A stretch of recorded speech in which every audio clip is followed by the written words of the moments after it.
Hi, today we're going to be building some ruins that actually are a hiding place for a vampire. So there's going to be these ruins on the outside. Most of them are taken, I believe, from the Get Together debug, but also a few of them are actually from the sculptures menu on that. And there's going to be a basement with a vampire lair and stuff. I wanted to make this a very sort of old looking place.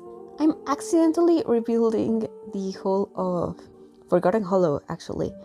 And yeah, I thought it would be interesting that instead of making a vampire castle, I have made that before, and I will probably make something like that again. I wanted to have this be a ruined castle, and I wanted it to look like it has been actually this way for a very long time, and it could be either already ancient in a past century, or maybe it exists at the moment, like in modern times, and the vampires don't have a lot of access to technology. Maybe they are just old-fashioned that way. If you don't know, I am someone who really loves vampires. I like vampire media, and I have been reading a lot lately. Actually, I haven't posted a lot actually because I got sick, so it was complicated for me. But I have been reading a bit in that time, and I have some inspiration for future builds and that sort of thing. So yeah, actually this I recorded this one before I got sick, and I wanted to have it around Halloween, but yeah, that did not happen, as you can very clearly see.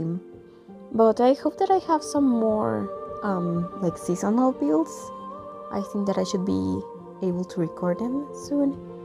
And I do have a bunch of builds that I made for like spooky season, so I should be able to have some more of this on the channel. I am someone who loves vampires, so any day of the year is a day for spooky stuff, in my opinion.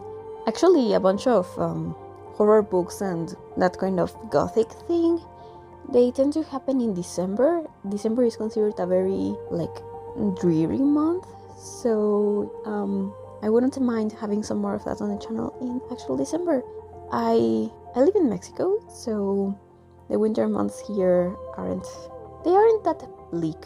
Not like they are in other places, but I can imagine how many writers would find them particularly I don't know, depressing. So at the moment you can see that I have a basic structure. I'm going to be adding a bunch of sort of different levels. What's that called? Split level. There's going to be a split level sort of thing happening here, and those are some cabins that I'm going to have in different spaces. I like the idea of having a vampire lair with space for different vampires, so maybe some of the vampires do actually live here, but others could be visiting, which is something that you can actually do with growing together. You can host people over at your house. And so I made sure to add a bunch of cabins. Some of them are on the outside of the build, and some are on this sort of basement thing. Oh, another thing, I have been playing V-Rising. When I got sick, I actually think I only turned my computer on once, and I was on it for like half an hour and decided that it was just absurd and I wasn't able to do anything. So yeah, I spent a lot of time on my Steam Deck on the couch just playing V-Rising, which is not the kind of video game I usually play. I like this more sort of cozy style of gaming, and V-Rising was kind of stressful actually. But I really loved it. It has vampires and it has monsters, and it has an easy mode, which is great for me because I am not a very coordinated person. So yeah, I was able to fight them and win some of the time. So yeah, it was a great way to spend my time as somebody who had not a lot of energy. And actually, I've been thinking about making some sort of vampire castle inspired by V-Rising. So yeah, that should be on the channel at some point. I spent a very long time on that castle. I still haven't finished the game. I am not even halfway through probably, but I am a little bit obsessed with it. I have, I think, over 150 hours on it, and it was great to play something different and to be inspired that way, and yeah, just generally enjoy being a vampire. I had discovered that I am not very good at being mean to my Sims. Like, I don't want to torment them. I know many people do, and I mean, that's fine, but I just can't. But in V Racing, I was very happy tormenting the villagers, so that was interesting. But yeah, this is the bathroom. It's a very big bathroom. I wanted it to look sort of like a cell, like a sort of, like it was the dungeons of the castle. And so it's a very big bathroom with everything for vampires to keep clean. And I just added some other stuff in there because I figured it would make sense. Although I suppose that for a cell it is pretty big. Maybe it was a cell for multiple people. I have no idea. At any rate, it looks like a very, very old castle that has been ruined for centuries even, so no idea if maybe it was even the vampires' ancestors who ended up having it become ruined, and the vampire moved here after they became a vampire. So I suppose you can play with that idea. I have this very small office in here, which I think it's actually kind of funny how the office is smaller than the bathroom. I actually also added an onsen, and there's a big pool outside, so this vampire really likes water, which is funny because vampires can't cross running water. At least according to some of the folklore. You can't do that in V Rising, so it's kind of interesting for me to get my inspiration from books. Actually, I have been watching some movies and stuff which I think have some pretty cool spaces which I would really like to bring to the game. I actually have already finished one of those houses. It's also sort of a spooky build. They're probably all spooky builds. I am very clearly going through some sort of phase, so I do think it's going to be fun. I had a lot of fun building it, so hopefully it will be soon on the channel. I have no idea because with us being so close to the holidays, I am going to not be at home in a few weeks, so it might be a bit frantic. And I just watched Wicked, the second part, so I think I'm going to build something inspired by it. I think that making an apartment for Glinda would be amazing. I renovated the Rochester dorms when the first movie came out, so yeah, I would really love to do a similar thing to that. But yeah, back to the build. I wanted to have a sort of bar nook in here, so this is a more social space for the vampires so that they can take a bath and drink something. And I really like these bottles. They are from Life and Death. The case is also from there, but I add these books, the apothecary books from Enchanted by Nature. I was inspired to add a bunch of the items from that expansion and to actually have an office for apothecary, a sort of lab. I really like the idea of a vampire that is seeking knowledge, so when I made a castle for Blood, I did add a lab or study. It was a pretty big room. I really liked it.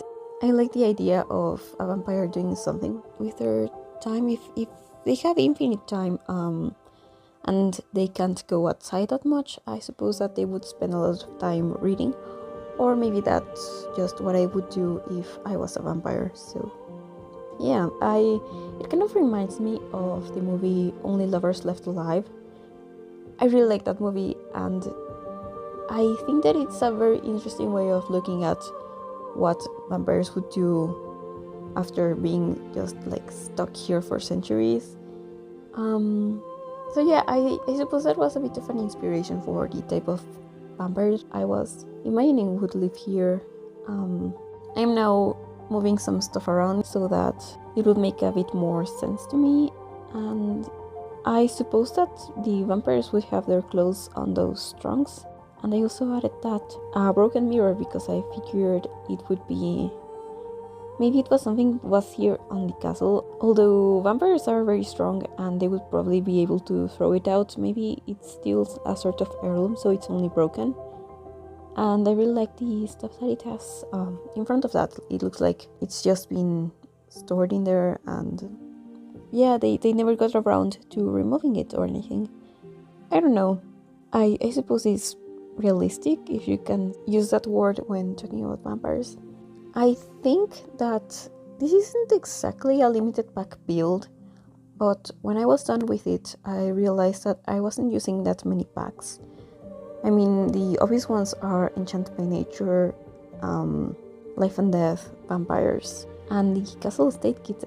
That's where I got the floor tiles, and I realized that I was only using werewolves for the archways, so I changed those for the version of it that I uploaded to a gallery. Which, if you're interested in getting this and having it in your game, you can find it there. I will have the link down in the description, and also my ID is Veranio, so it's spelled with a J. It's also going to be written down in the description. And yeah, I think that I'm just going to be adding some more decorations in here, and especially on that fireplace. I really liked the idea of having a fireplace in here. I suppose that it would make sense for there to be something like that on the more social space where the onsen is, but yeah, I just for some reason I didn't think about that. But then we are going to be going upstairs and just adding some more of that split level kind of thing that I had mentioned, and making it look a bit more interesting, I suppose. I added a bunch of I did add some landscaping and all of that, but it still felt a bit too flat, I suppose. But yeah, this is just some tweaks. I am adding some little potions and stuff so that this would look more like a space that was getting some use. I liked that the bookcase with the encyclopedia and how it is sort of... it has seen better days, that's for sure. And I feel like that, coupled with the items from Life and Death and Enchanted by Nature, which look like they have been crafted and like they are pretty old. I think that actually really gave it that fantasy feel. I really like the Rock with the Dragon, which I probably chose that swatch not just because of the colors, but because Dracula means son of the dragon, and I have just been really enjoying that sort of thing. Especially Dracula Media. I really enjoyed Nosferatu. I read the book this year. I think that it is now my favorite book. That's pretty cool because I actually had the same favorite book for over 10 years, I think, which was Perfume. So yeah, I was pretty impressed to see that change, and apparently it has made its way into the themes and all other relevant aspects of my life. I just started to really actually become a Monster Idol collector, which is something else that I wasn't envisioning for myself this year. But I knew I liked them. I just hadn't actually done that. So yeah, I think that that's going to be making its way into my content as well. I would like to make some rooms, apartments, and sims inspired by Monster Idols, which honestly sounds like a lot of fun. I have already recorded one for Laguna. I made her as a sim, and actually I think that I had success in there. I didn't get her actual skin tone, but the eyes are pretty big. I think that I did an okay job with her fashion and all of that. So yeah, I'm very excited to show her to you all, and that should be here on the channel soon. Right now I am trying to figure out a way to have some sort of steps link up to this platform. I try to make this look like they just happened over time, which in the Sims is a pretty hard thing to do, considering how the grid works and just how limited it actually is. Speaking of, I am very excited about Paralives because that game, it seems to have a lot more freedom when it comes to that. The diagonals and that kind of stuff isn't so... you don't have to follow any proportions if you don't want, so I can't help but just be very excited about that. And I was a bit sad to see that it is not releasing in December as they had originally planned, but it's actually going to be releasing in time for my birthday, so that's actually a nice thing, at least for me. So yeah, it's going to be my birthday present next year. At the moment I am just picking out some sculptures, some of them from vampires and these little sort of ruined brick walls from Get Together. I wish there were a few more swatches because they don't really match even the swatches from the other Get Together ruins, they don't really seem to go together. But they do have these benches that look like they might not be benches. And the, I don't know what it's called, the jumping platform thing that I have there by the pool. I think that's a fun little detail. And in an attempt to make these look a bit more sort of natural and overgrown and less geometric, I suppose, I did add some of these vines from vampires, which actually, I think, I don't know how overgrown a place like this would be. Probably a lot more than it actually is here on the game, but since this is The Sims, we are pretty limited, and I just did my best, you know? So yeah, I was actually pretty happy with the result of this build, and I think that it would be a fun place to live, especially if you were to start out. I don't think this is anywhere near a starter home price, but I think that it would be fun to move in here and then slowly over time start rebuilding the castle. In that sense, it is pretty inspired by V-Rising. I think that's probably one of the reasons why I added the apothecary, partly because it's new and I just love that sort of like the aesthetic of crafting little potions and stuff, and I really like the cauldron for the same reason, but that's limited to spellcasters and the apothecary table isn't limited, so yeah, you will probably see more of that influence coming in other builds. And right now I just added some wall sculptures and also added a little mailbox. I figured that the new one from Enchanted by Nature was the one that blended more into the landscape and stuff, and also that's why I decided to add it to the back so that it wouldn't look so obvious. I kind of would have liked for this lot to not be right in front of the courtyard in the middle of Forgotten Hollow, but the only lot in this world that is that way is Blood's Castle. It's kind of in the middle of a cemetery, and it would be, I suppose it would make sense to have this there, but it's such a special lot and there's only one of those, so I want to use it for a different purpose, and as I said, I already have my own version of Blood's Castle. So yeah, I hope you enjoyed this video. I did have a lot of fun adding all of those details, like adding some more muddy water to the pool outside, and I would really love to know what you thought about it. So please let me know in the comments. Thank you again so much for watching, and I hope to see you again soon. Bye everyone!